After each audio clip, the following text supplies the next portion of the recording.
अस्सलाम वालेकुम दोस्तों। 2017 के बाद पाकिस्तान में एक ऐसा वायरस फैला।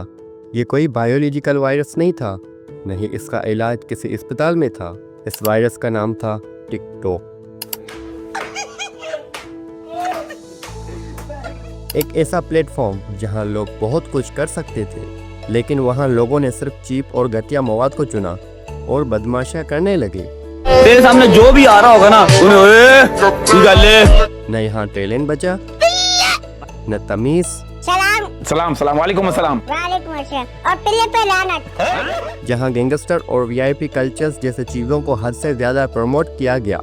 और सबसे खतरनाक बात यह है कि इस वायरस का असर सिर्फ ताकतवर लोगों पर नहीं हुआ, इसका असर बच्चों पर भी हुआ। लेकिन सवाल यहाँ ये पैदा होता है कि ये सब कसूर इस ऐप का है या इस पूरे माशरे का। आइए देखते हैं इस वीडियो में। अगर मैं कहूँ कि टिकटॉक पाकिस्तान का सबसे बड़ा फेलियर है तो मुझे लगता है ये कहना गलत नहीं होगा। जब टिकटॉक पाकिस्तान में आया तो लोगों ने सिर्फ एक टाइम पास समझा। बोर हो रहे हो, टिकटॉक यूज़ कर लो। स्ट्रेस हो रहा है, टिकटॉक यूज़ कर लो। कहीं सफ़र पर जा रहे हो तो टिकटॉक ओपन कर लो, सफ़र जल्दी गुजर जाएगा। इस प्लेटफॉर्म पर वायरल होना बहुत आसान था और आपको सिर्फ एक काम करना था जिसमें कोई शर्म व हया न हो।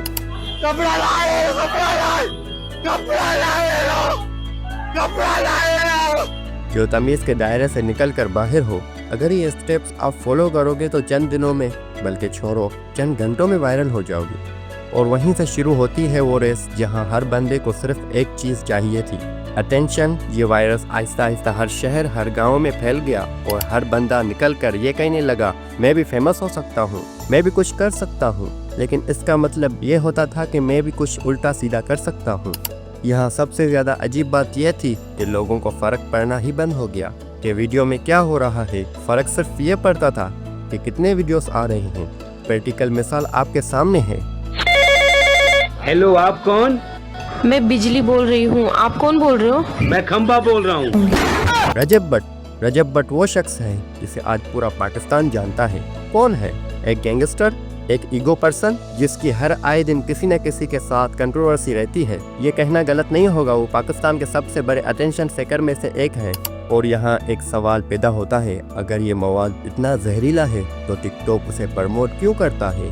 सादा सी बात है कि ऐसे मवाद को रोकने का मतलब है वॉच टाइम कम करना। लोगों का स्क्रीन टाइम कम और वॉच टाइम कम तो कमाई भी कम। सोशल मीडिया प्लेटफॉर्म को सिर्फ एक चीज़ चाहिए, यूज़र ऐप पर दिन में कितनी देर रहता है। क्या वो बार बार उस ऐप को ओपन कर रहा है, वो कमेंट कर रहा है, शेयर कर रहा है या फिर रिएक्ट कर रहा है? अगर थोड़ा सा दिमाग लगाओ, जहाँ ये गैंगस्टर आते हैं, जहाँ थोड़ा शॉकिंग मवाद आता है तो देखने वाले वहीं पर रुक जाते हैं, पूरी बात सुनकर स्क्रॉल करता है। मैंने ये भी देखा है कि अगर हम किसी मवाद को प्रमोट करते हैं तो एल्गोरिदम जानबूझकर उस मवाद को ज़्यादा पेश करता है। और जब तक आप इन सोशल मीडिया प्लेटफॉर्म को अपने मवाद के जरिए पैसा कमाने दे रहे हो, आपका मवाद कम्युनिटी गाइडलाइन से बाहर नहीं जाएगा। ये समझ लो कि ये मवाद तुम्हारा यूज़ हो रहा है। शायद कुछ लोग मेरी बातों से मुत्तफिक न हो, लेकिन ये हकीकत है। ये प्लेटफॉर्म जानते हैं कि ये लोग अपने ऑडियंस को गुमराह कर रहे हैं। और सबसे बड़ी बात यह है कि जहां ताकत और पैसे का सवाल होता है, वहां इखलाकियात, रूल सब खत्म हो जाते हैं। मैं उम्मीद करता हूं कि आपको ये वीडियो पसंद आई होगी। मिलते हैं अगली वीडियो में।